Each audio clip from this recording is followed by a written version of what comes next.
Hi everyone, welcome to the sociology class. I hope you all are doing good. So after a long gap, I am finally resuming the classes. So Sociocrux series हम लोग कर रहे थे and today is our class 7 of this series. This series is important for NET, GATE and CUET PG aspirants. Now I hope that तुम लोग को समझ में आ रहा होगा that I am not well. मेरी आवाज़ से ही लग रहा होगा I got very bad cold and cough, but still क्योंकि CUET PG एग्ज़ाम्स के जो डेट्स हैं वो आ गए हैं, तो अभी हम लोग क्लासेस को रिज्यूम करेंगे. जितना ज़्यादा कंटेंट हो सकेगा मैं बनाऊंगी and I will help you all in exams. Okay, now those of you who don't know me, my name is Bhairavi Bhardwaj and I teach sociology on this platform. And those of you who are new to this platform, please join this Telegram. आप लोगों को ये Telegram ज़रूर से join करना है, क्योंकि अभी जितना भी चीज़ें हैं CUET PG के लिए इंपॉर्टेंट होंगी, क्वेश्चंस होंगे, वो सब टेलीग्राम पे मैं शेयर करती रहूँगी. So full 1 month I am going to be there for this exam. Okay, तो जो भी लोग CUET PG की तैयारी कर रहे हैं, प्लीज़ इस सीरीज़ को ज़रूर से फॉलो करना. लास्ट ईयर की इग्नू सीरीज़ भी है. जिनके पास एक्स्ट्रा टाइम है, जिनको नहीं पता कहाँ से पढ़ना है, प्लीज़ उस इग्नू सीरीज़ को देखना स्टार्ट कर दो. सारे सेशंस उसके बहुत इंपॉर्टेंट हैं. लास्ट ईयर बहुत सारे स्टूडेंट्स ने सिर्फ इग्नू सीरीज़ को ही पढ़ के एग्ज़ाम क्वालिफाई कर लिया था. अच्छा, बहुत सारा डाउट मुझे आता है कि मैम टॉपिक्स को कहाँ से कवर करें. देखो, कुछ इंपॉर्टेंट टॉपिक्स जो हैं वो मैं यहाँ पे कराऊंगी. साथ में जो ऐसे टॉपिक्स हैं जो अभी तक नहीं पूछे गए हैं, लेट्स से, एंड आपके सिलेबस में है, वो टॉपिक्स आप लोगों को इग्नू से कवर करने हैं. अगर कोर्स ज्वाइन कर रहे हो तो कोर्स में सब कुछ कवर्ड है. बस एक चीज़ ध्यान रखना कि वहाँ पर PDF नहीं डाउनलोड कर सकते हो. तो अगर स्क्रीन से पढ़ने की हैबिट है या फिर अगर तुम लोग के पास टैबलेट वगैरह है तो ही बैच ज्वाइन करना, अदरवाइज़ मत करना. ओके, नाउ अच्छा, ये गेट की टेस्ट सीरीज़ को इग्नोर करो क्योंकि ये ऑलरेडी हो चुकी है और ये मुझे हटाना है. पुराना PDF बना हुआ है, इसलिए मैं इसको हटा नहीं पाई हूँ, तो इसको इग्नोर करना, ठीक है. और ये जो बैच है इसका प्राइस चेंज हो चुका है. Now the price is 3000. तो अगर ज्वाइन करना है तो कर लेना. Only if you have any device जिस पे तुम लोग PDF को रीड कर सकते हो. Question, test series, important books, important PDF सब कुछ इस बैच में है. जिन लोगों ने ऑलरेडी बैच ज्वाइन कर रखा है guys, you have to complete each and everything that is there in the batch. Okay, course में जितनी भी क्लासेस हैं, जितने PDF हैं, वो सब आपको कवर करने हैं. तो देखो, इस कोर्स को ज्वाइन करने से बस एक हेल्प होती है, वो ये है कि सब कुछ आपको एक जगह पे पढ़ने के लिए मिल जाता है. आपको क्लासेस मिल जाएंगी, आपको PDF मिल जाएंगे, क्वेश्चंस मिल जाएंगे, एक्स्ट्रा PDF भी जो मैं बनाती हूँ वो मिल जाएंगे, गाइडेंस मिल जाएगी, डाउट्स क्लियर हो जाएंगे. बट पढ़ना आपको पड़ेगा. ऐसा बिल्कुल भी नहीं होगा कि 100% में से आप इस कोर्स को ज्वाइन करोगे और 70% मेरा ही हेल्प हो जाएगा. नो, मैं जितना भी एफर्ट डालूंगी इस कोर्स में, it is only 20-30%. Rest 80% is your hard work, rest 70% is your hard work. ये मैं हमेशा कहती हूँ. किसी भी एग्ज़ाम को जब कोई स्टूडेंट क्वालिफाई करता है तो उसमें टीचर का जो रोल होता है ना, वो सिर्फ 20-30% होता है, जिसमें कि मैं आपके लिए कंटेंट बना दूंगी, मैं आपको गाइड कर दूंगी, मैं आपको टॉपिक्स पढ़ा दूंगी. अगर आप उन चीज़ों को रिवाइज़ नहीं करोगे, अगर आप उन चीज़ों में हार्ड वर्क नहीं डालोगे, तो उससे फिर कोई फ़ायदा नहीं होगा. एक बार क्लास PDF पढ़ोगे, 2 बार पढ़ोगे, 3 बार पढ़ोगे, तब जाके तुमको लगेगा कि हाँ, मेरा टॉपिक जो है वो प्रिपेयर हो गया है. बार बार चीज़ों को रिवाइज़ करना होगा, बार बार क्वेश्चंस को रिवाइज़ करना होगा, तभी जाके एग्ज़ाम में हेल्प होगी. ठीक है, तो इस कोर्स को लेने के बाद ये मत सोचना कि अब कोर्स ले लिया है तो अब मेरा सिलेक्शन पक्का है. ओके, कोर्स पे ऑलरेडी 100+ स्टूडेंट्स हैं, तो उनका ही आपस में कॉम्पिटिशन चल रहा है. Your understanding. तो प्लीज़, जब भी अगर ये कोर्स ज्वाइन करा है या पहले करा हुआ है या अब कर रहे हो, तो ये चीज़ अपने माइंड में रखना. ओके, चलो आगे देखते हैं. टेस्ट सीरीज़ भी है. जिन लोगों को बैच नहीं ज्वाइन करना है, क्वेश्चन सॉल्व करना बहुत इंपॉर्टेंट है. ये टेस्ट सीरीज़ मेरी बनाई हुई है, इसमें सारे क्वेश्चंस मेरे बनाए हुए हैं. बहुत कम नंबर ऑफ़ क्वेश्चंस जो बहुत इंपॉर्टेंट हैं वही मैंने इधर उधर से ऐड किया, अदरवाइज सारे क्वेश्चंस मैं खुद बनाती हूँ. इसमें तुम्हें 15 फुल लेंथ टेस्ट मिल जाएंगे. चाहो तो ये ज्वाइन कर सकते हो. आई थिंक 999 इसका अभी प्राइस है, यहाँ पर गलत लिखा हुआ है, तो ज्वाइन कर लेना अगर करना है तो. ठीक है, नहीं भी करोगे तो इट्स ओके. यूट्यूब पे इतने सारे मॉक्स हैं, यूट्यूब पे इतना सारा कंटेंट है, अगर उसको ही रिलीजियसली कवर कर लो ना, तो भी पॉसिबल है एग्ज़ाम क्वालिफाई करना. ओके, मैं कभी भी ये नहीं कहती हूँ कि टेस्ट सीरीज़ ज्वाइन करोगे तो ही हो जाएगा, कोर्स ज्वाइन करोगे तो ही हो जाएगा, because I know that is not the way. ऐसा करके नहीं होने वाला है. अगर तुम टेस्ट सीरीज़ ज्वाइन करोगे, टेस्ट लगाओगे नहीं, क्वेश्चंस को समझोगे नहीं, अपनी गलतियों को एनालाइज नहीं करोगे, it is not going to help. Okay. So इन सारी चीज़ों को माइंड में रखना, स्पेशली दो स्टूडेंट्स जिन्होंने टेस्ट सीरीज़ ज्वाइन की है, जिन्होंने बैच ज्वाइन किया है, प्लीज़ इस चीज़ को ध्यान में रखना। ओके, चलो स्टार्ट करते हैं। अभी हम लोगों ने जितने भी क्वेश्चंस करे थे लास्ट क्लास तक इस सीरीज़ में, वो हम लोग आरपीएससी का पेपर सॉल्व कर रहे थे। तो सारे क्वेश्चंस आरपीएससी के हम लोगों ने कर लिए हैं। अभी जो पीडीएफ हम लोग कर रहे हैं वो है जेएनयू के पीवाईक्यूज़। जेएनयू में जितने भी पहले जेएनयू का एंट्रेंस होता था, I hope you guys know, तो उसमें जो क्वेश्चंस आते थे अभी हम लोग वो करेंगे, ठीक है। तो क्वेश्चन नंबर 1 देखो, सबको पता है कि क्या करना है, कमेंट में मुझे अपना स्कोर बताना है लास्ट में, और चैट में आंसर देते रहना है। ये सेशन रोज़ होगा आपसे 6 या 7 बजे, ठीक है। जब भी होगा लिंक टेलीग्राम पे आ जाएगी, या तो 6 बजे होगा, कोशिश मेरी यही रहेगी कि 6 बजे हो, अगर कभी डिले होता है, कुछ टेक्निकल इशू होता है तो 7 बजे होगा, बट सेशन अप डेली होगा। ओके, ना the prime source of anticipatory socialisation is what? Reference group, pressure group, peer group, factional group. What will be the correct answer? Anticipatory socialisation का prime source क्या हो सकता है? अब यहाँ पे तुम लोग दोनों टॉपिक्स जो है ऑप्शंस में जो दिए हैं और जो एंटिसिपेटरी सोशलाइजेशन है, दोनों में कुछ ना कुछ कॉमन है, उसके बेसिस पे भी प्राइम सोर्स टिक कर सकते हो। What will be the correct answer? Anticipatory socialisation कब होता है? जब जो इंडिविजुअल्स हैं वो वैल्यूज़, नॉर्म्स, बिहेवियर अडॉप्ट करते हैं, ऐसा कुछ जो फ्यूचर में उनको ज्वाइन करना है उसके बेसिस पे, राइट। पहले से ही उनका उस हिसाब का सोशलाइजेशन होने लगता है। So the correct answer here is a. जिन्होंने ए आंसर दिया है, very good. Reference group is the correct answer, क्योंकि जिस ग्रुप को देखते हुए हमारा सोशलाइजेशन होता है वो रेफरेंस ग्रुप होता है, राइट। लोग जो है वो उसके अकॉर्डिंग ही रिहर्स करना शुरू कर देते हैं, right. You all know this.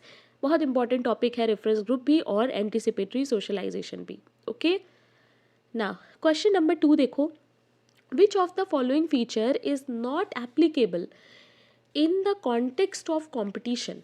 इसमें से कौन सा है जो कंपटीशन के ऊपर एप्लीकेबल नहीं होगा? कंपटीशन एक बहुत इंपॉर्टेंट टॉपिक है, तुम लोगों के सिलेबस पे दिया हुआ है ऑलरेडी, राइट। ऑप्शन ए है 2 और more than 2 persons are essential. Option B है लिमिटेड गोल्स। ऑप्शन सी है importance of rules. Option D है unconscious process. What will be the correct answer? Competition इसमें से क्या नहीं हो सकता है? कौन सा फीचर है जो नहीं है? The correct answer is D. देखो, कंपटीशन जो है वो कभी भी अनकॉन्शियस नहीं हो सकता। हम कहीं ना कहीं कॉन्शियस होंगे तभी हम कंपटीशन का पार्ट हो सकते हैं, राइट। चाहे वो डायरेक्टली ना भी हो, बट अनकॉन्शियस तो नहीं होगा। ओके, अच्छा, 2 या 2 से ज़्यादा लोग चाहिए होते हैं कंपटीशन में, लिमिटेड गोल्स होते हैं, रूल्स और रेगुलेशंस होते हैं जो हमें फॉलो करने होते हैं किसी भी कंपटीशन में, राइट। सो अनकॉन्शियस प्रोसेस यहाँ पे जो है वो गलत हो जाएगा। ओके, जिन्होंने डी आंसर दिया है, very good. Question number 3, Emile Durkheim's theory of sociology of value is based on what? Textual methodology, structural methodology, positivist methodology, या फिर philosophical methodology? What will be the correct answer? Now Durkheim की जो sociology of value theory है, ये अभी तक तो हम लोगों ने एमाइल दरखाइम में कभी नहीं पढ़ी, but I think it is related to the social fact thing only. So अगर हम सोशल फैक्ट के हिसाब से देखें तो दरखाइम की जो थ्योरीज़ हैं वो हमेशा पॉजिटिविस्ट थ्योरीज़ पे आएंगी। Okay, he was using the positivist methodology, right. इन्होंने बोला भी था दैट सोशल फैक्ट्स जैसे कि हम लोग पढ़ते हैं तो वैल्यूज़ भी एक तरह से सोशल फैक्ट्स हो सकती है, राइट, हमसे एक्सटर्नल हो सकती है। और पॉजिटिविज्म क्या है? पॉजिटिविज्म मतलब जब हम नेचुरल साइंस की तरह चीज़ों को पढ़ते हैं, यानी सोसाइटी को हम लोग ऑब्जेक्टिवली पढ़ेंगे, ठीक है। कंपेरेटिव एनालिसिस के लिए तो एमाइल दरखाइम फेमस है ही, right.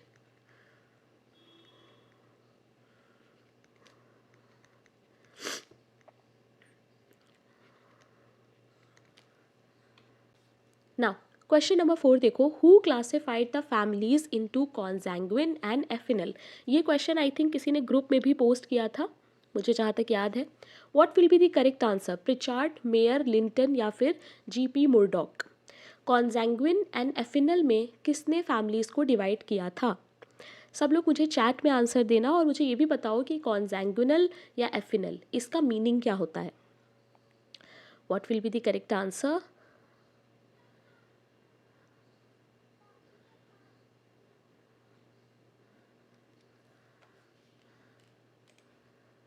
The correct answer is D. जिन्होंने डी आंसर दिया है, वेरी गुड। नाउ अगर बहुत सारे सोर्सेज में देखोगे तो कहीं कहीं पे आंसर लिंटन भी दिया होगा, बट लिंटन नहीं है। The correct answer will be GP Murdock. Okay, now consanguineal मतलब क्या होता है? कॉन्जैंग्विन या कॉन्जैंग्यूनल, इसका मतलब होता है रिलेटिव बाय ब्लड, यानी जो हमारे ब्लड रिलेटिव्स होते हैं वो हमारे कॉन्जैंग्विनल होते हैं। और एफिनल कौन से होते हैं? एफिनल होते हैं हमारे मैरिज वाले रिलेटिव्स जो हम खुद बनाते हैं। जैसे जब आप शादी करोगे तो आपके और भी कुछ रिलेटिव्स बनेंगे ना, आपके वाइफ के जितने भी साइड के लोग होंगे तो वो एफिनल में आ जाएंगे, ठीक है। तो फैमिली बाय ब्लड होती है कॉन्जैंग्यूनल फैमिली, और फैमिली बाय मैरिज होती है एफिनल फैमिली। ये चीज़ याद रखना, और इसके बारे में बात करी है जीपी मुर्डॉक ने। ओके, ना question number 5, who propounded the concept of atomistic family? Atomistic family के बारे में किसने बात की है? वेस्टरमार्क, ज़िबरमैन, लेप्ले या फिर Morgan? What will be the correct answer? The correct answer is B. जिन्होंने बी आंसर दिया है, वेरी गुड। देखो ये सारे क्वेश्चंस आए हुए हैं, so they are very very important, and not only important but यहाँ से तुम लोगों को टॉपिक्स भी पता चल रहे हैं। तो मेक श्योर कि अगर आज यहाँ क्वेश्चन आया है एटोमिस्टिक, तो इसके बारे में थोड़ा सा रीड कर लो, ठीक है। क्या बोला है जिमरमैन ने इसके बारे में, कोई कोई फीचर्स या फिर कोई इम्पॉर्टेंट चीज़ तो नहीं है, तो एक बार रीड ज़रूर किया करो, ठीक है। Every day you are getting here 20 important topics to study, तो इसको इस तरीके से लो, ठीक है। पूरा दिन होता है, आज सेशन देखो, कल का पूरा दिन है तुम्हारे पास। कल जो भी इंपॉर्टेंट टॉपिक्स इसमें से लगे जो तुम्हें नहीं पता है उसको सर्च करो, उसको स्टडी करो, ठीक है। यही एक अच्छा तरीका होता है पढ़ाई करने का, क्योंकि बहुत बार क्या होता है ना, टॉपिक्स के अंदर पढ़ना क्या क्या है स्टूडेंट्स को यही नहीं पता होता, ठीक है। तो एटोमिस्टिक फैमिली है क्या? देखो एटोमिस्टिक फैमिली एक्चुअली एक टाइप ऑफ फैमिली है जिमरमैन का। जिमरमैन ने और भी टाइप्स बताए हैं, 3 टाइप्स ऑफ फैमिली की जिमरमैन बात करते हैं। एक है ट्रस्टी फैमिली, एक है डोमेस्टिक फैमिली और एक है एटोमिस्टिक फैमिली, ठीक है। तो कौन कौन सी है इनकी types of family? Trustee family, domestic family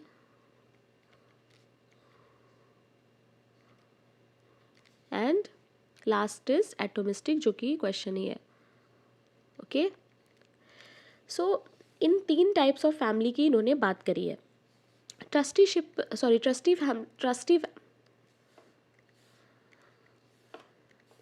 trustee family में ये कहते हैं कि ये ऐसी फैमिली है जहाँ पर इंडिविजुअल्स हैव नो राइट, ठीक है।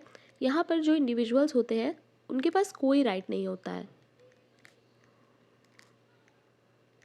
इतना इन डेप्थ CUET PG में तो नहीं पूछेगा, but still you guys should have little bit idea, ठीक है। डोमेस्टिक में क्या होता है? डोमेस्टिक में they talk about how individuals और जो हेड है उसके बीच में बैलेंस होना चाहिए, ठीक है। तो जो भी फैमिली का हेड है वो और इंडिविजुअल्स के बीच में क्या होना चाहिए? बैलेंस होना चाहिए, ठीक है। Please remember. और एटोमिस्टिक फैमिली कौन सी होती है? जहाँ पर किनशिप टाइज जो है वो वीक होते हैं, ठीक है। वीक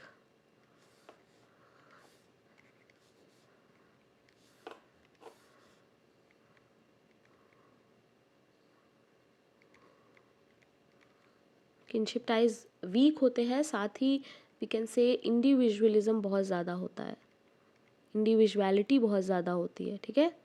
सब लोग अपने अपने में रहेंगे, अपना अपना काम करेंगे, तो क्या होगा? इमोशंस जो है वो कम होंगे, ठीक है।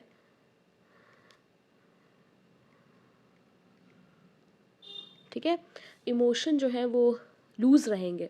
तो ये 3 टाइप फैमिली है जिसमें जिमरमैन ने बात की है, 3 types of families, trustee family, domestic and atomistic, ठीक है। Please remember. Now, question number 6. According to Tonis, in which form of society relations are established on the basis of a sense of mutual benefit and the spirit of exchange which binds them to each other? We all know that Tonis talk about 2 types of you can say society, community, right?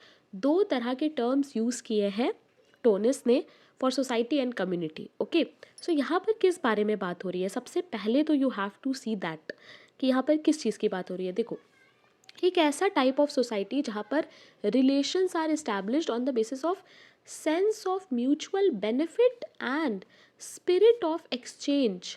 ठीक है, ये दो सबसे important यहाँ पे keywords हैं, जहाँ पर जो सोशल रिलेशंस हैं वो म्यूचुअल बेनिफिट के हिसाब से है। हिंदी में भी देख लो, what will be the correct answer. The correct answer is A, जिन्होंने ए आंसर दिया है वेरी गुड, जेसल शाफ्ट, जो कि एक्चुअली में हम लोग एसोसिएशन या फिर कभी कभी सोसाइटी वर्ड भी देख लेते हैं। ठीक है, ये है। इसमें क्या होता है, सोशल रिलेशंस जो होते हैं वो रैशनल होते हैं। ठीक है, कॉन्ट्रैक्चुअल, ये सब कीवर्ड्स है गाइस जो तुम लोगों को पता होने चाहिए। ठीक है, इसके अलावा अभी जैसे हम लोगों ने देखा म्यूचुअल बेनिफिट और वी कैन से एक्सचेंज। ठीक है, ये सारे कीवर्ड्स इसके हैं। कम्युनिटी को इन्होंने कहा था जेमिनी शाफ्ट। ठीक है, और कम्युनिटी के फीचर्स क्या हो सकते हैं, इमोशनल, इंटीमेट, या फिर ट्रेडिशनल ट्रेडिशनल बॉन्डिंग या ट्रेडिशनल टाइज, कुछ भी कह लो। ठीक है, तो ये सारे कम्युनिटी के फीचर्स होते हैं, राइट। तो ये सब चीज़ें ध्यान में रखना, इनसे क्वेश्चंस बनते हैं ऑलरेडी। ये देखो कहीं पे क्वेश्चन आया हुआ है। ठीक है, तो इस तरह से क्वेश्चंस आते हैं, तुम लोगों से वर्ड्स की टर्म्स बदल बदल के क्वेश्चन पूछेंगे, मीनिंग एग्जैक्टली वही रहता है। ठीक है, तो एक बार अगर तुम लोगों का कॉन्सेप्ट क्लियर है तो फिर कोई प्रॉब्लम नहीं होगी। और जिन्होंने आंसर ए दिया था, very good. Now look at question number 7। Which of the following type of research describes a social situation, social events, social systems, social structures, and whose main purpose is to describe the state of affair as it exists? बहुत ध्यान से question पढ़ो, सारे जो keywords हैं उनको समझने की कोशिश करो। क्वेश्चन कह रहा है कौन सा टाइप ऑफ रिसर्च है जो सोशल सिचुएशन को डिस्क्राइब करता है। एक बहुत इंपॉर्टेंट कीवर्ड तो हमें यहीं पे मिल गया। और सोशल इवेंट्स को डिस्क्राइब करता है, सोशल सिस्टम को करता है, सोशल स्ट्रक्चर को करता है। मेनली इसका जो पर्पस है वो क्या है, डिस्क्राइब करना है। Descriptive research, analytical research, exploratory research, applied research. ना देखो क्वेश्चंस पे ना कभी कभी कॉमन सेंसिकल नॉलेज भी काम आ जाती है। अब किसी ने अगर नहीं भी पढ़ा है डिस्क्रिप्टिव रिसर्च, बट यहाँ पर तुम लोगों को कीवर्ड तो दिख रहा है ना डायरेक्ट, तो भी तुम लोग उसको टिक कर सकते हो, right. So the correct answer here is A, of course जिन्होंने ए आंसर दिया, very good.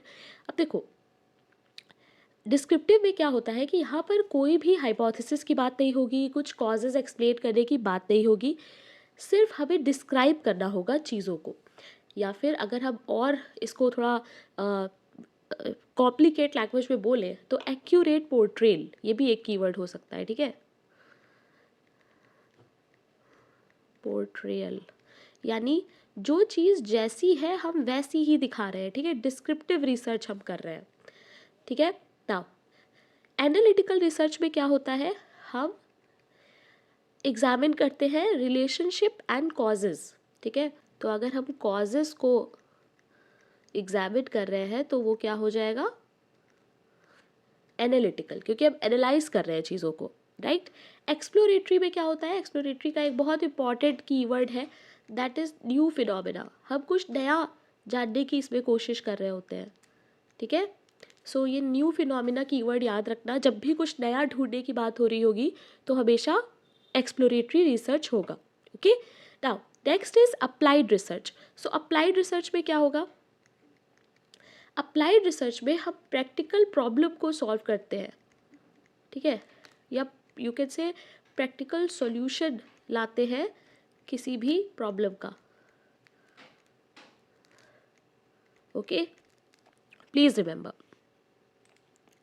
Now question number 8, social norms are expectations of group, whose view is this.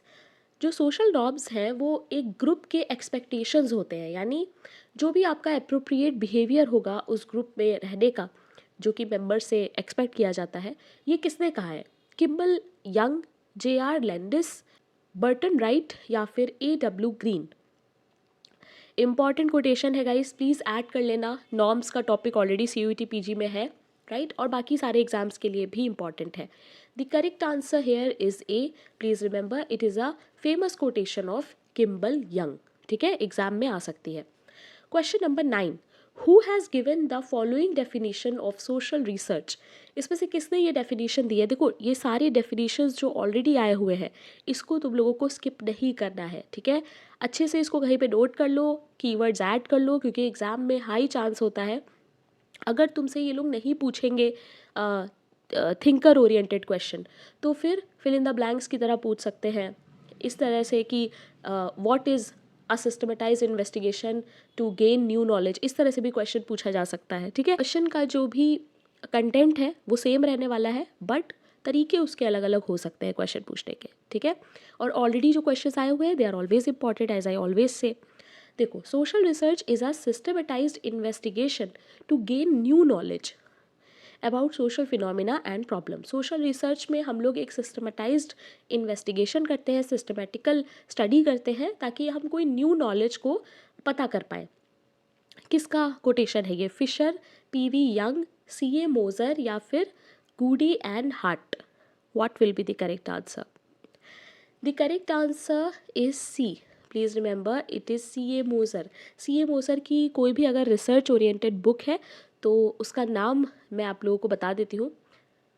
Now CA मोजर की जो बुक है जिस पे इन्होंने ये सारी बात की है, दैट इज़ सर्वे मेथड।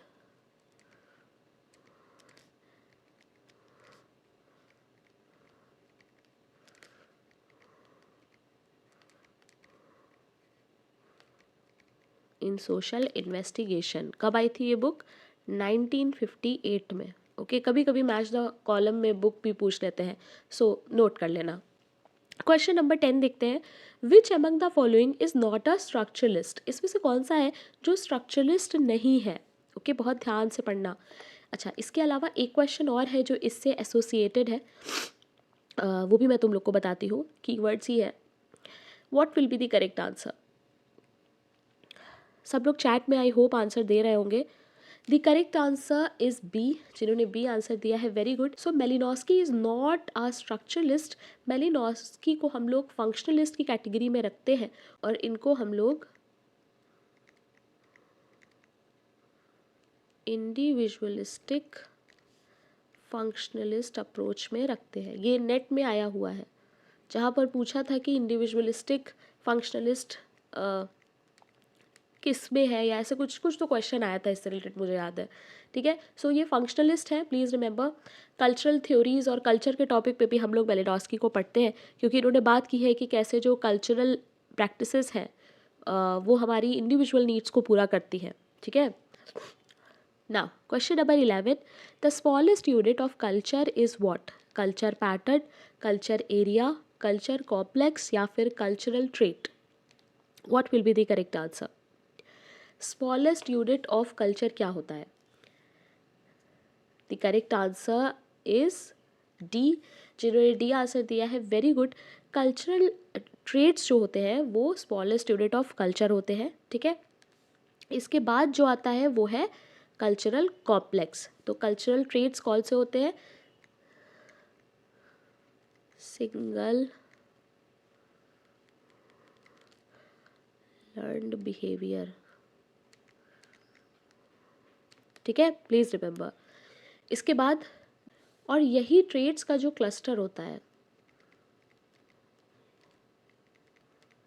उसको हम लोग क्या कहते हैं? Cultural complex, okay, please remember. और इसके बाद आता है कल्चरल पैटर्न, जो कि एक्चुअली में ये सारे जो कल्चरल कॉम्प्लेक्स होते हैं ना, ये मिलके बनाते हैं, ठीक है। तो इसको हम लोग कहेंगे set of complex.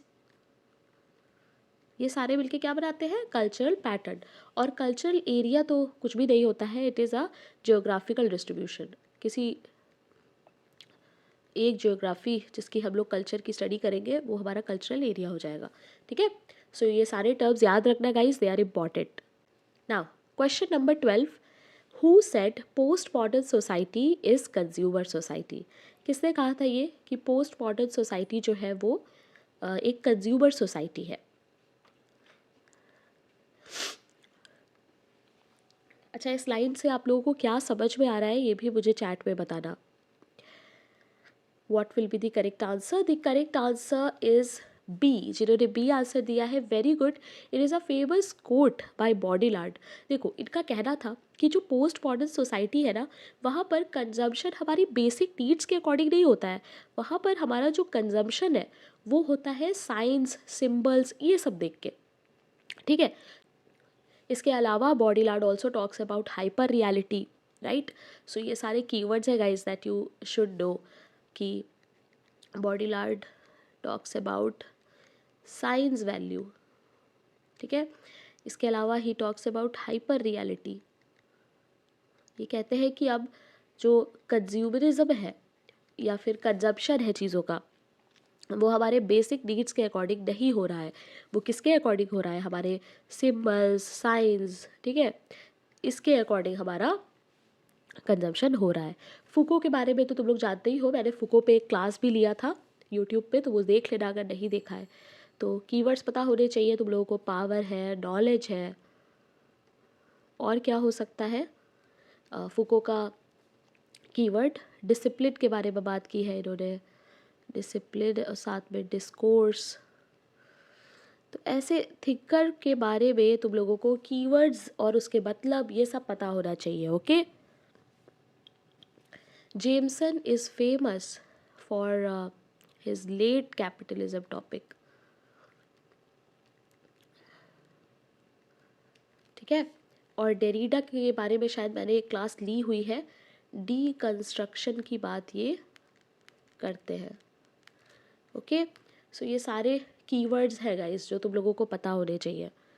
Question number 13, which scholar inspired Durkheim's theory of social solidarity? Very important question. किसने इसमें से दरखाइम का जो सोशल सॉलिडारिटी का थ्योरी है इनको इंस्पायर किया था? Spencer, Auguste Comte, Max Weber, Pareto.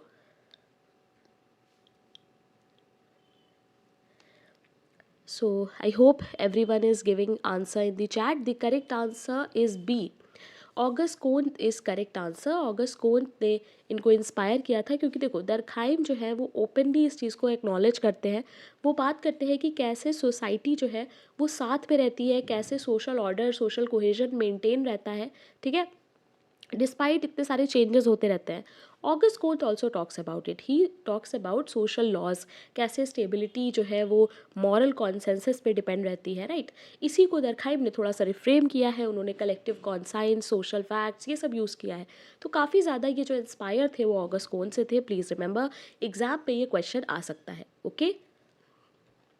ना क्वेश्चन नंबर 14 देखो, which of the following pair is incorrect? इसमें से कौन सा पेयर है जो गलत है? R K Burton reference group, C H Cooley primary group, F Giddings genetic group, और Park and Burgess secondary group. What will be the correct answer? The correct answer is D. जिन्होंने D answer दिया है, very good. अब यहाँ पर बहुत सारे students ए भी आंसर दे सकते हैं, बट ए नहीं होगा। देखो, रेफरेंस ग्रुप के बारे में आर के बर्टन ने बात की है। भले रेफरेंस ग्रुप हम लोग हर्बर्ट हाइमन के साथ एसोसिएट करते हैं, but still are K Burton ने भी उस पर काम किया है। बट सेकेंडरी ग्रुप में पार्क एंड बर्जेस नहीं होगा, ठीक है।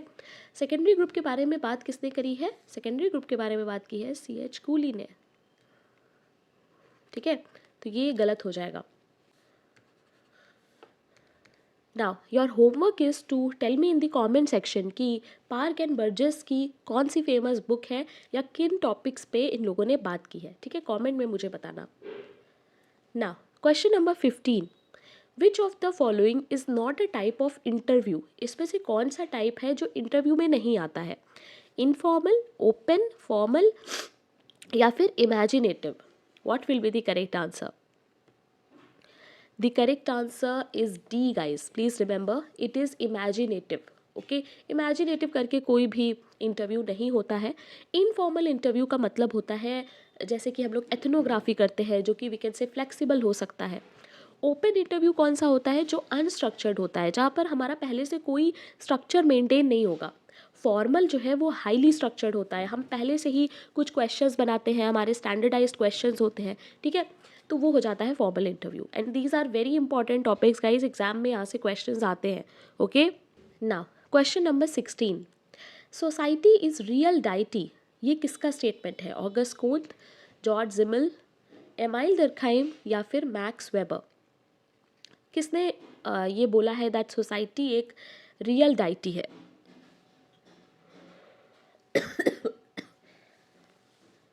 The correct answer is C, Emile Durkheim. Please remember, देखो एमाइल डर्कहाइम का ऐसा कहना था कि हम लोग ये जितनी भी चीज़ें यूज़ करते हैं रिलीजन में, जैसे कि गॉड को वर्शिप करना, सिंबल को वर्शिप करना, या फिर कुछ सेक्रेट ऑब्जेक्ट्स को वर्शिप करना, एमाइल डर्कहाइम का कहना था कि एक्चुअल में ये सब कुछ सोसाइटी का बनाया हुआ है और हम लोग एक्चुअली में सोसाइटी को ही वर्शिप कर रहे हैं। So that is why he said that society is real deity. Okay, please remember it is a very important quote और ये आ सकता है एग्जाम में। Now question number 17, who has given the classification of vertical and horizontal group? ये मैंने batch में पढ़ाया है सोशल ग्रुप वाली क्लास में। किसने दिया है वर्टिकल और हॉरिजॉन्टल ग्रुप का concept? What will be the correct answer?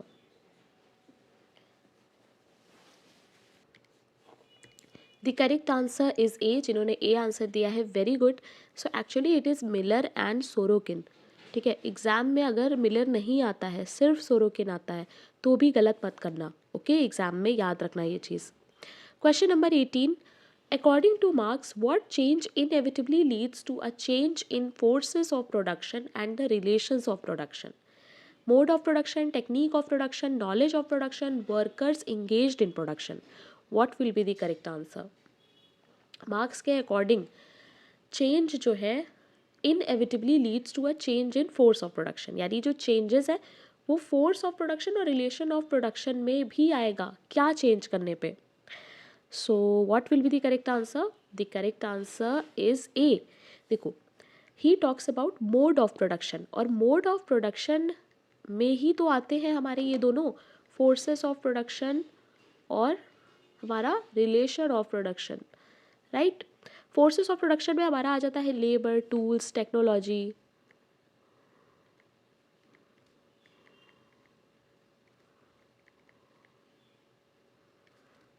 और रिलेशन ऑफ प्रोडक्शन में क्या आता है कि ओनरशिप किस पे है, ओनरशिप के बेसिस पे जो हमारे क्लास रिलेशंस है, हैव और हैव नॉट, राइट। और ये दोनों मिलके हमारा मोड ऑफ प्रोडक्शन बनाते हैं। तो अगर मोड ऑफ प्रोडक्शन में चेंज आएगा तो इसमें भी चेंज आएगा, राइट, दोनों में चेंज आएगा। Question number 19, first Borstal school was established in, पहला बोर्स्टल स्कूल कहाँ एस्टैब्लिश हुआ था? Rajasthan, Maharashtra, Madhya Pradesh, Tamil Nadu? What will be the correct answer? Please remember guys, the correct answer is D, it is Tamil Nadu, okay. ये GK वाला question है, question repeat होते हैं ऐसे, तो प्लीज़ रिमेंबर।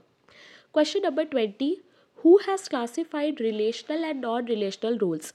किसने रिलेशनल और नॉन रिलेशनल रोल्स को क्लासिफाई किया है? Benton, Merton, Ralph Linton, SF Nadel? Easy question है, सब लोग आंसर दो इसका। The correct answer is D, that is SF Nadel. देखो, रिलेशनल रोल कौन से होते हैं? जिनके बीच में कोई रिलेशन हो, जैसे अगर हस्बैंड है तो हस्बैंड का रोल तभी है जब वाइफ है, टीचर एक टीचर तभी है जब उसके स्टूडेंट्स हैं, राइट, तो रिलेशन है।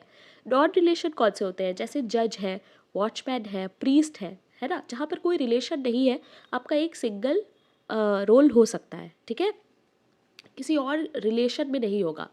क्वेश्चन नंबर 21, थोड़े ही क्वेश्चंस बचे हैं, सब लोग मुझे कमेंट पे अपना स्कोर ज़रूर से बताना, और जो बच्चे बैच में हैं आप लोग प्लीज़ ग्रुप में मुझे अपना स्कोर बताया करिए, ठीक है। और ये क्लासेस रेगुलरली देखनी है, इन क्वेश्चंस को आपको स्किप नहीं करना है। जितने भी मैंने आप लोगों को PDF सॉल्व करने के लिए दिए थे अनसॉल्व्ड, वो हम लोग यहीं पे सॉल्व करेंगे सारे क्वेश्चंस, ओके। अभी 25 क्वेश्चंस हम लोग 20 क्वेश्चंस जितने भी हैं वो कर रहे हैं, धीमे धीमे मैं ये क्वेश्चंस को इंक्रीज़ भी करूँगी, ठीक है। अभी देखो मेरी तबीयत भी नहीं सही है, यू गाइस कैन सी मेरी आवाज़ में क्या हो रहा है। अभी तो मैं इतना बोल भी पा रही हूँ, लास्ट 4-5 डेज से तो मैं बिल्कुल बोल ही नहीं पा रही थी, and that is the reason मैं रिकॉर्डिंग भी नहीं कर पा रही हूँ। ठीक है, तो try to understand my situation and you guys also take care of your self. अपना ध्यान रखो, एंड इस टाइम बिल्कुल भी तबीयत ख़राब नहीं होनी चाहिए, एग्जाम का टाइम है, राइट। क्वेश्चन नंबर 21 देखो, in how many volumes was Auguste Comte's work system of positive polity published. Auguste Comte का एक बहुत इंपॉर्टेंट वर्क है जो कई वॉल्यूम्स में पब्लिश हुआ है। तो कितने वॉल्यूम्स में हुआ होगा? 2 volume, 5, 6, 4, what will be the correct answer? The correct answer is D. Please remember 4 volumes में इनका ये वर्क जो है वो पब्लिश हुआ है। ओके अच्छा, होमवर्क तुम लोग का क्या है? होमवर्क है मुझे कमेंट में इसके ईयर्स बताना। ठीक है, चारों वॉल्यूम्स के year. Okay, that is your homework. Now, question number 22. Who explained the personal and impersonal competition? Personal और इम्पर्सनल कंपटीशन में किसने डिफरेंस बताया है? Merrill and Eldredge, Gillin and Gillin, Ogburn and Nimkoff, या फिर Dawson and Gettys? What will be the correct answer? The correct answer is B. Please remember it is Gillin and Gillin. Okay, question number 23. How many census have taken place in India till 2011? 2011 से अब तक, sorry after independence, कितने अब तक census हो चुके हैं? 5, 6, 7, 9। Last जो हमारा सेंसस था गाइस वो 2011 था, प्लीज़ रिमेंबर। उसके बाद अभी तक सेंसस नहीं हुआ है, तो 2011 का जो डेटा है वही आपके लिए इंपॉर्टेंट है। अगर क्वेश्चन आएगा तो यहाँ से 2-3 क्वेश्चन आ सकते हैं, प्रॉमिस नहीं कर सकती हूँ क्योंकि as I always say NTA is unpredictable. Okay, what will be the correct answer? The correct answer is C. 7 जो है वो सही आंसर है। 7 इम्पॉर्टेंट सेंसस जो है वो हो चुके हैं आफ्टर इंडिपेंडेंस। ओके अच्छा, एक चीज़ और याद रखना, 1947 में हमारा इंडिपेंडेंस हुआ था, राइट। तो इसके बाद की बात हो रही है, बट फर्स्ट सेंसस जो है हमारा वो हुआ था 1872 में। कहीं कहीं पे 71 भी दिया होगा, दैट इज़ ऑल्सो करेक्ट। ठीक है, सो तब से अभी तक टोटल 16 सेंसस जो है टोटल वो हो चुके हैं। ये चीज़ भी ध्यान रखना, ये कुछ फैक्ट्स हैं गाइस जो पता होने चाहिए तुम लोग को। Now, question number 24. Who explained society as an organism? किसने society as an organism बोला था? Aristotle, Spencer, Weber, Comte. Easy question है। The correct answer is of course B. जिन्होंने बी आंसर दिया है, very good. Now, question number 25 and the last question of today's class. Who has given the concept of global village? Now, those of you who don't know what is global village, मैंने already YouTube पे ये पढ़ाया हुआ है, और देखो PYQs आए हैं। जिन टॉपिक्स से क्वेश्चन आया है वही टॉपिक पे मैं क्लास लेती हूँ, वही टॉपिक पे पढ़ाती हूँ। तो all the classes that are there on YouTube are important to watch. Okay, John Locke, Marshall McLuhan, Anthony Giddens, या फिर Malcolm Waters? The correct answer is B, Marshall मैक्लुहान।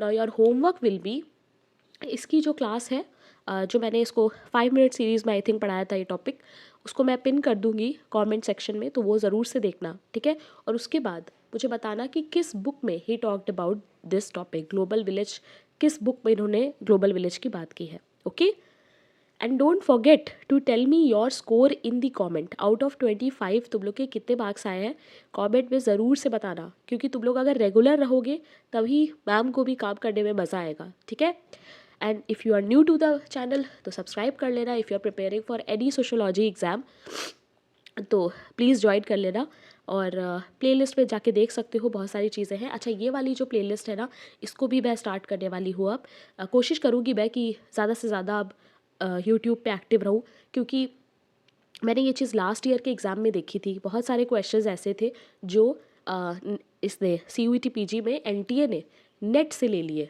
पुराने नेट के जो पेपर्स हैं वहाँ से। तो वो सारे PYQs हम लोग इस वन प्लेलिस्ट पे कवर करेंगे। ठीक है, तो अभी बहुत कुछ है जो इस चैनल पे आने वाला है। सोशल वर्क के लिए भी मैं कुछ चीज़ें प्रिपेयर कर रही हूँ। गाइस, थोड़ा सा टाइम देना, I promise I will do my best. और जिन लोगों ने बैच ज्वाइन किया है गाइस, प्लीज़ रिवाइज करो और टेस्ट को हल्के में मत लो। सब लोग टेस्ट दो, टाइम पे दो, it is very very important. ठीक है, लास्ट मोमेंट के लिए अब कुछ मत रखो। देखो 19th है आज, आज 19th फेब है, ठीक है, यू हैव फुल 1 मंथ, आपका एग्ज़ाम जो है वो 19 मार्च को है, ठीक है। सब कुछ रिवाइज कर डालो, अपने आप को एटलीस्ट डेडलाइन दे दो कि मेरा 15 मार्च तक भी सब कवर हो जाए, ताकि 4 दिन, लास्ट के जो 4 दिन होंगे उसमें हम लोग सिर्फ क्वेश्चन सॉल्व करेंगे। और हाँ, हर साल मैं यूनिट वाइज एमसीक्यू भी कराती हूँ, यूनिट वाइज क्वेश्चंस मैं करवाती हूँ ना, तो वो 6 सेशंस जो हैं वो भी आएंगे, ठीक है, वो भी आएंगे और वो भी हम लोग करेंगे, ठीक है। होली के बाद हम लोग ये करेंगे। अच्छा, एक चीज़ और है, रिवीजन क्लासेस मैं बना रही हूँ। देखो, रिवीजन क्लासेस में हम क्या करेंगे कि इसके भी 6 सेशन आएंगे, ठीक है। 6 सेशन मतलब हर यूनिट का एक एक क्लास होगा, बहुत शॉर्ट में सिर्फ इम्पॉर्टेंट चीज़ें हम इसमें कवर करेंगे।